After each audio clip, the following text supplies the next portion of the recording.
person, and everybody's mouth's probably gonna drop. J-Lo.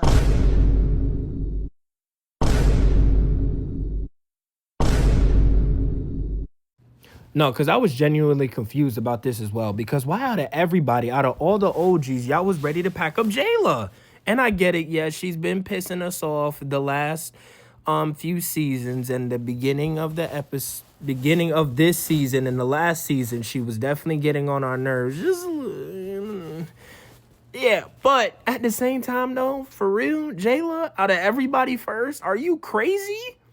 If anything, Taseki needs to go. And I love that girl to death, but Taseki not really doing anything. I didn't even see her in the last episode. Barely. I saw her like maybe twice. She did like a little cameo and that was it. Was gone. She pulled a Stanley. That's it. Like, I didn't see her. So the fact that we're getting rid of Jayla, for what? Excuse me? The chopping block? Okay. Yeah, this is definitely rigged for sure. I'm genuinely just sick and tired of this storyline, and I'm actually glad that it got packed up this episode, because the past couple of episodes has just been Slim getting bullied, degraded, disrespected in front of all the baddies, all the cast members, all the camera people in the back. People can argue with me and say, oh, she knew what she signed up for, but to an extent, like, yeah, absolutely not. And you still got Rolly over here trying to embarrass her in front of everybody. Her and Natalie doing the double team. And I'm just like, yeah, okay, please, next scene. I definitely felt bad for Diamond this episode. Prayers up to her, her family, her friends who are close with her, and her aunt that may know her. And definitely big ups to the girls for definitely, going there to embrace her, hug her, laugh it up with her, just to make sure that she was okay, because it can definitely get rough, especially when you don't know what's going to happen next. Then she's crying. Biggie cried in the confessionals because she could relate to it. I was just like, okay, so I'm about to start crying too, because I don't know what else to do. And well,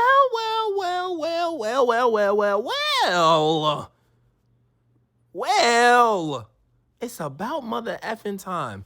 She foreshadowed herself twice. First, you came in, you tried to get on Scotty for being boring, and then look at you.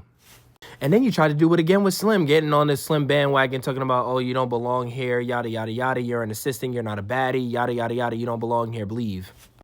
And look who's getting packed up finally for being boring and literally giving us nothing.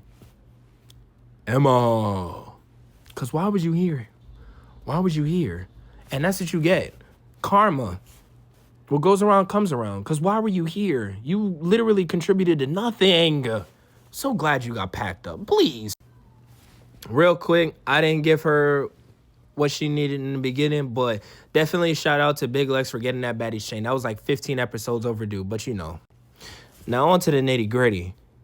Now, Akbar earned my respect just for this episode. I hear the stuff that she got going on behind the scenes, and I'm not feeling it. So just for this episode, I'm with you when you write, even if I don't like you. But her and Ivory, thankfully, definitely stepped up, because you got Dolly over here and Summer, big pink wig over there, talking about Slim was the one that started it and yada, yada, yada. Y'all try to make it seem like Slim hopped on the bus or hostile. No, Slim was just asking Summer, do you have a problem with me? Because it seems like you got a problem with me ever since I came into the house. Like, there was just always static.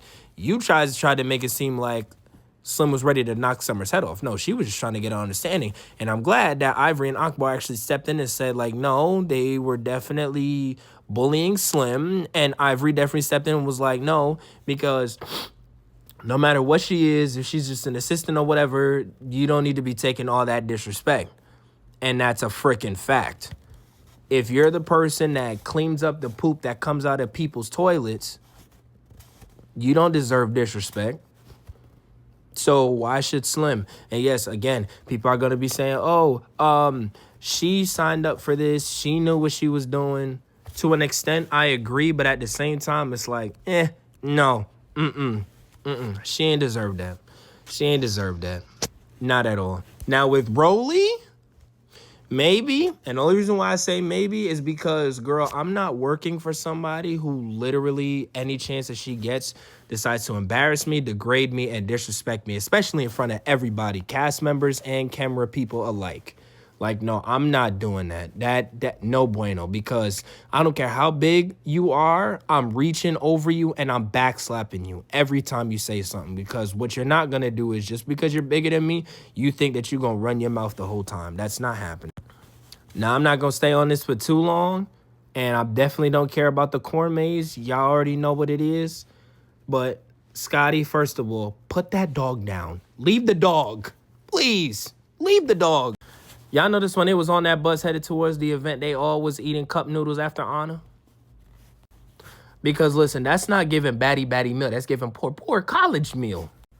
There's nothing wrong with cup noodles. No, sir.